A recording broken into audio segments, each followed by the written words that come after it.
Estamos recebendo aqui o sociólogo e cientista político, Dr. Arnaldo Santos, para falar no nosso documentário Ceará, Nossa História, Nossa Gente. Dr. Arnaldo, como foi e por que Tasso Gereissati indica o jovem prefeito Ciro Ferreira Gomes às eleições de 1990? Bom, primeiro é preciso contextualizar esse momento. O estado do Ceará vive, nessa época, o que nós poderíamos chamar de um momento de ruptura. Ou seja, está se construindo um novo paradigma de se fazer política do ponto de vista administrativo no estado do Ceará. Pós época dos coronéis, com a primeira eleição do governador Tasso Gereissati, o Ceará inicia um novo processo, cuja característica principal era a mentalidade empresarial na coisa pública. A austeridade, por exemplo, era uma marca muito forte nesse instante. Da mesma forma que era uma marca também a intolerância, a falta de diálogo, notadamente com as instâncias políticas, implantada pelo governador Tasso Gereissati, logo no início do seu governo. O então deputado, jovem deputado Ciro Gomes, exercera até então a liderança do governo Tasso Gereissati na Assembleia Legislativa do Estado do Ceará. E sem exagero, durante 365 dias por ano ele era vaiado, bastava pôr os pés na Assembleia Legislativa. Isso já dá muito bem uma indicação dessa forma imperial do estilo de governar de Tasso Gereissati na época. Concomitantemente a isto, Fortaleza é uma cidade, neste período, na administração da prefeita Maria Luísa Fontinelli, extremamente agredida, maltratada, porque todos se recordam dos problemas que Fortaleza enfrentava em vários setores. Não só na questão, por exemplo, da limpeza pública, em que montanhas e montanhas de lixo se acumulavam pelas ruas, mas as frequentes greves, seja no sistema de transporte público, seja nos próprios meios da saúde, no setor da educação. Então, vislumbrara naquela época o governador Tasso Gereissati que o jovem deputado Ciro Ferreira Gomes representava, assim como ele, o novo para se iniciar, quer dizer, também no âmbito municipal, essa quebra, digamos assim, de paradigma no modo de governar. E, efetivamente, o deputado Ciro Gomes, ele reunia umas outras qualidades importantes, como, além da sua juventude, a sua capacidade de verbalização. Fala muito bem, tinha uma boa formação, inclusive jurídica. Não esqueçamos que, oriundos, quer dizer, com DNA político, seu pai fora prefeito de Sobral, e ele, então, naquela época, se destacava. Por isso, foi escolhido pelo, então, Tasso Gereissati para ser primeiro seu líder na Assembleia e, posteriormente, candidato à Prefeitura de Fortaleza. E era um momento também em que os próprios partidos, que a essas alturas já esboçavam ruptura com o governador Tasso Gereissati, inclusive o seu partido, o PMDB, nessa época, carecia, evidentemente, de um nome que pudesse empolgar, digamos assim, sobretudo as massas em Fortaleza. E foi nesse contexto de mudança, de ruptura com o modo de se fazer política e de se administrar o estado do Ceará, que o então deputado Ciro Gomes é escolhido prefeito de Fortaleza, tendo como vice um político até então meramente burocrático, que foi o seu vice, o depois prefeito Juracy Magalhães. Doutor Juracy, apesar de ter um homem fundador do velho MDB e posteriormente PMDB, ele historicamente nunca exerceu nenhuma função político-partidária, a não ser a burocracia, a não ser organizar o partido, cuidar do marco regulatório do PMDB. E naquele momento, guindado a vice-prefeito, candidato a vice-prefeito do então candidato Ciro Gomes. Tornar Ciro Gomes governador foi uma jogada arriscada de Tasso, afinal, ele não era empresário e muito menos pertencia ao grupo do SIC. Não, eu não vejo dessa forma. Não obstante, várias correntes de pensamento admitirem, quer dizer, esse risco, eu não via, por vários aspectos. Se estávamos no momento de construção de novos paradigmas para a política administrativa, o jovem Ciro Gomes, então prefeito de Fortaleza, o mais jovem prefeito de capitais do Brasil, o mais bem avaliado de todas as administrações por todos os institutos de pesquisa que semestralmente avaliavam, quer dizer, o impacto das administrações.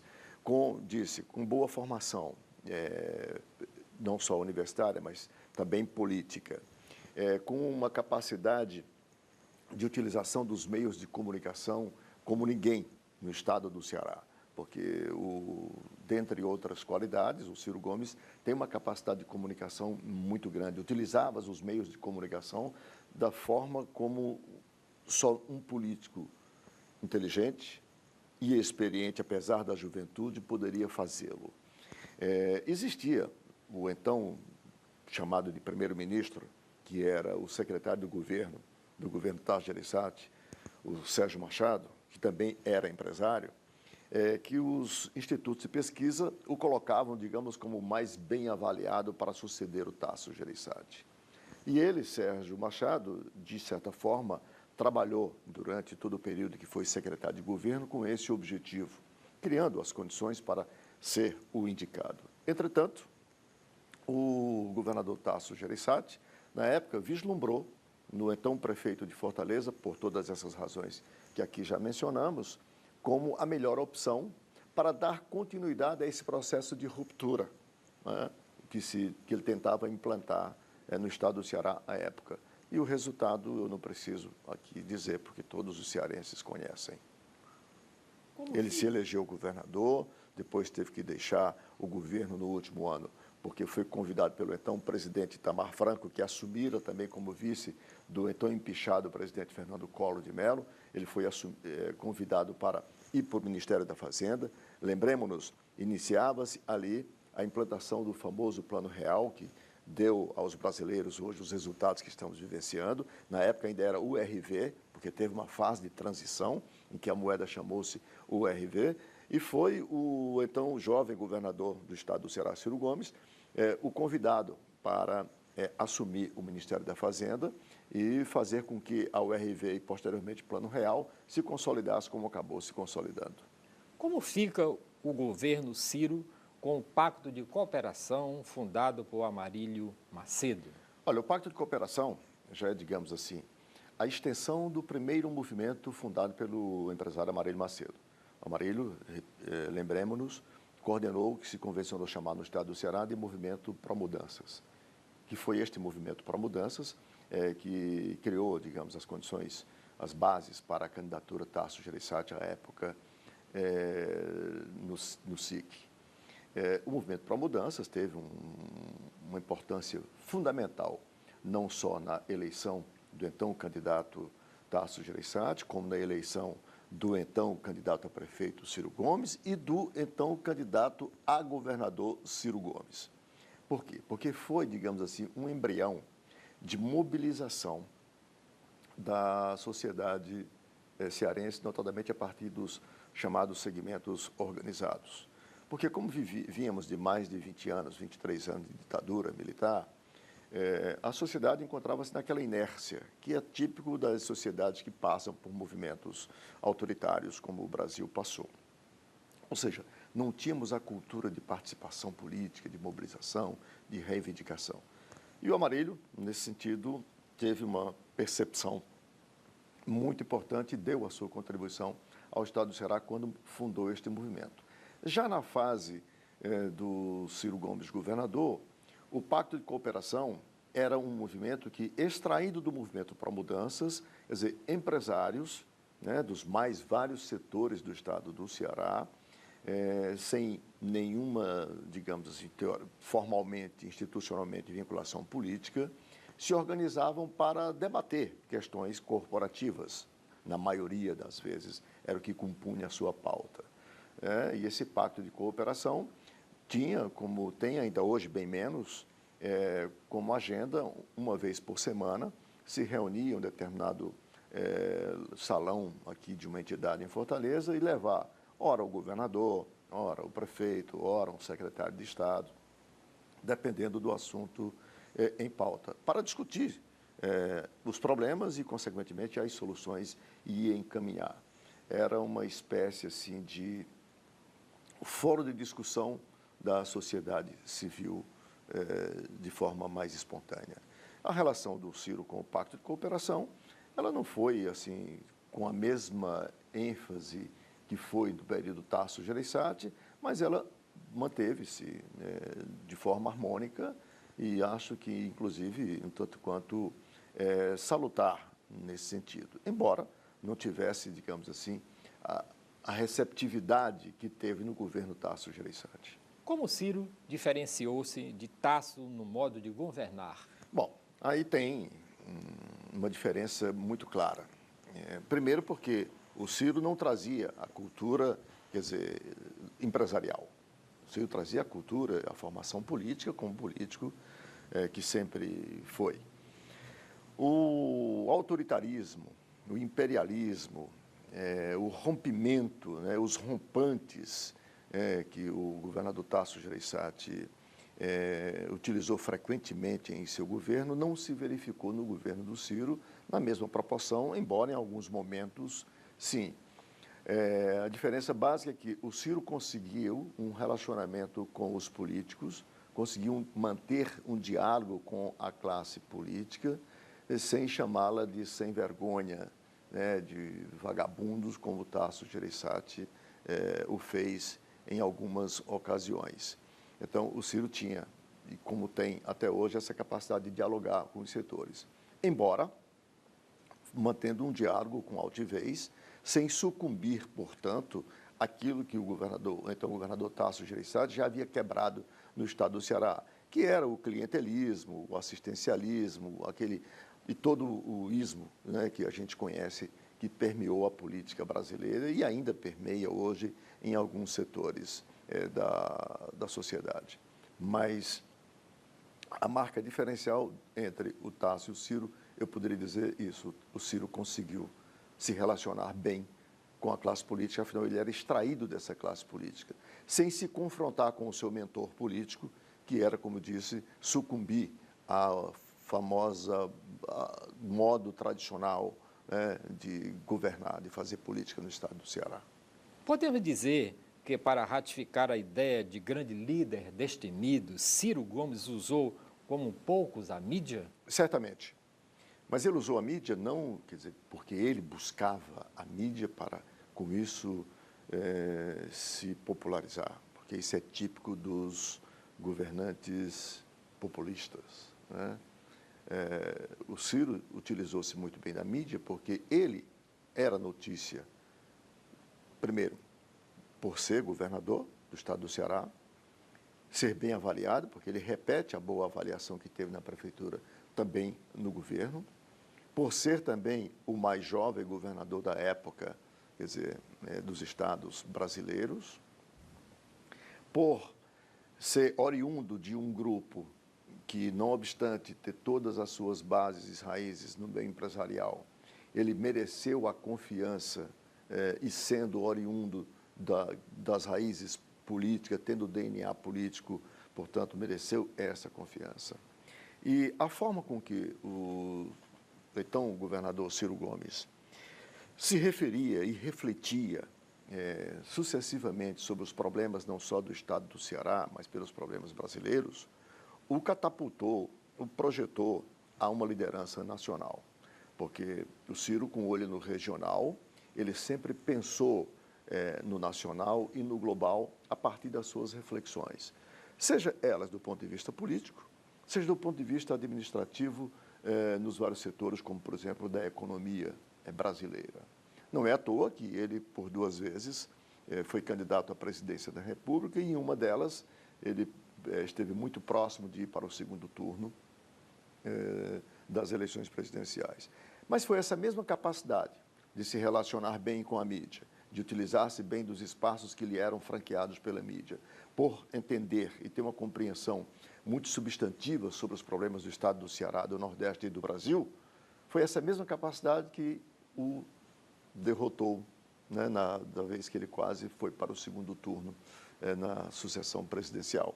Porque quem muito fala, já diz o provérbio popular, muito erra. E ele acabou por utilizar indevidamente de algumas expressões, de alguns chavões que lhe prejudicaram bastante. Podemos dizer que o governo de Ciro foi uma continuação do primeiro governo de Tasso, apesar dele ter deixado o governo para ser ministro da Fazenda do governo Itamar?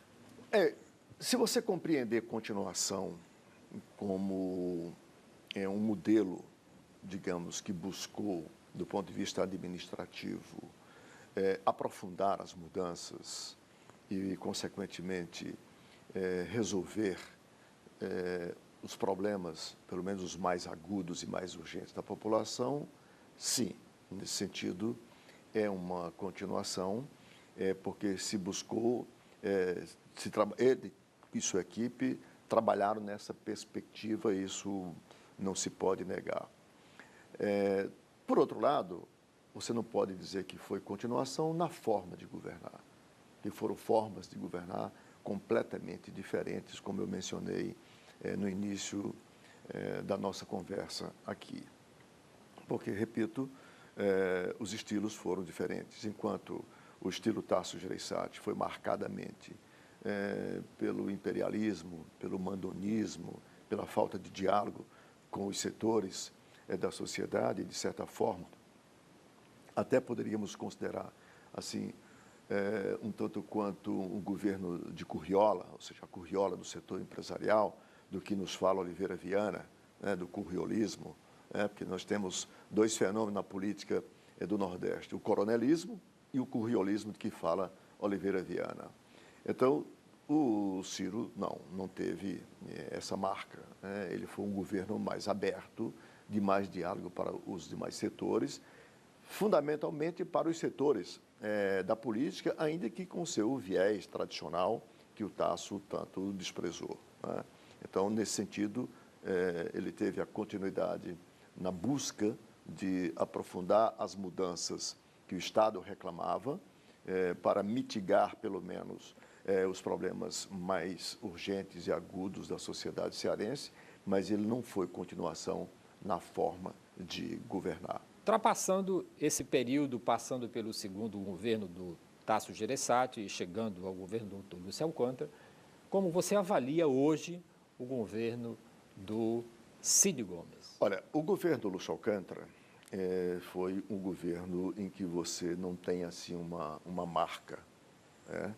O ex-governador Lúcio Alcântara é um homem da maior envergadura política do estado do Ceará, exerceu todas as funções importantes que um cidadão político pode exercer, desde prefeito de Fortaleza, a governador do estado, a senador, a deputado federal.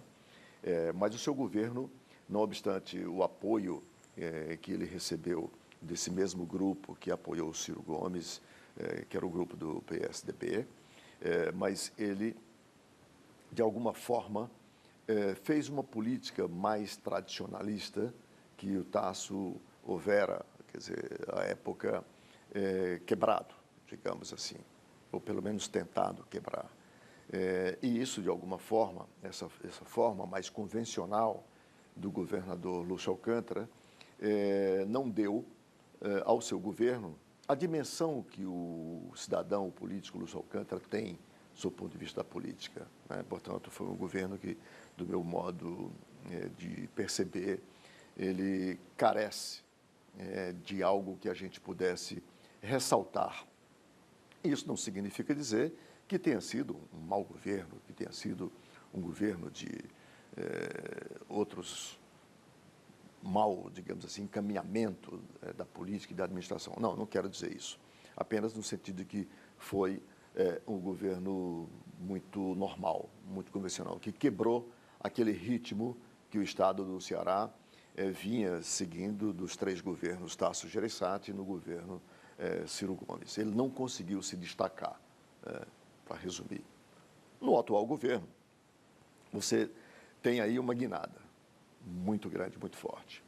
O jovem governador Cid Gomes, sem nenhum favor, a exemplo do seu irmão, tem tido uma marca de governo muito significativa, até mais significativa do que o seu irmão Ciro e o próprio governador Tasso Gereissati.